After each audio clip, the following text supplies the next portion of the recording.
বন্ধুরা, আপনারা ধরেই নিতে পারেন যে রাতুলের জীবন একেবারে শেষ হতে যাচ্ছে। আর রাতুল খুব শীঘ্রই বন্ধুরা রাস্তার ফকির হতে যাচ্ছে। আর বন্ধুরা, রাতুল যে শীঘ্রই রাস্তার ফকির হতে যাচ্ছে এটা দর্শকরা গরিব ঘরের রাজপুত্র সিরানাটকে 14তম এপিসোড দেখেই বুঝতে পারছে।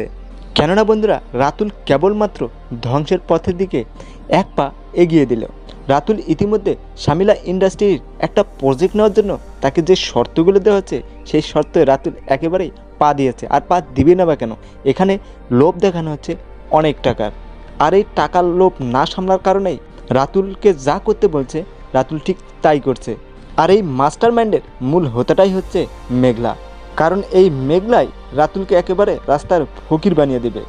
আর বন্ধুরা, বিশেষ করে রাতুল যে ব্যাংক থেকে লোন নিচ্ছে সেই লোনটাই কিন্তু মেঘলার কথা মতোই চলছে। কারণ মেঘলা সেই ব্যাংকের ম্যানেজারকে যা বলেছে, যে শর্ত দিতে বলেছে, সেই শর্তই কিন্তু রাতুল রাজি হয়েছে।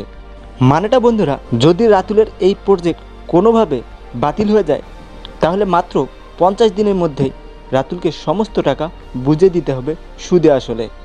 এক্স্যাক্টলি বন্ধুরা, আর রাতুলের সাথে ঠিক এটাই করা হবে। রাতুলকে প্রথমত প্রজেক্ট দেওয়া হবে, পরে রাতুলের কাছ থেকে সেই প্রজেক্ট ছিনিয়ে নেওয়া হবে। আর ঠিক তখনই ব্যাংকের লোক এসে রাতুলকে চাপ দেবে টাকা বুঝে নেওয়ার জন্য। আর রাতুল এতগুলো টাকা সেই মুহূর্তে কোথায় পাবে? সেজন্যই আমি বলছি যে রাতুল খুব শীঘ্রই অতি তাড়াতাড়িতে রাস্তার ফকির হতে যাচ্ছে। বন্ধুরা, আমার এই মতামতের সাথে আপনাদের মতামত কি আজকের এই ভিডিওতে কমেন্ট করে জানিয়ে দেবেন। আমি কিন্তু আপনাদের কমেন্টের অপেক্ষা রইলাম। আজকের মতো ভিডিও এই পর্যন্তই।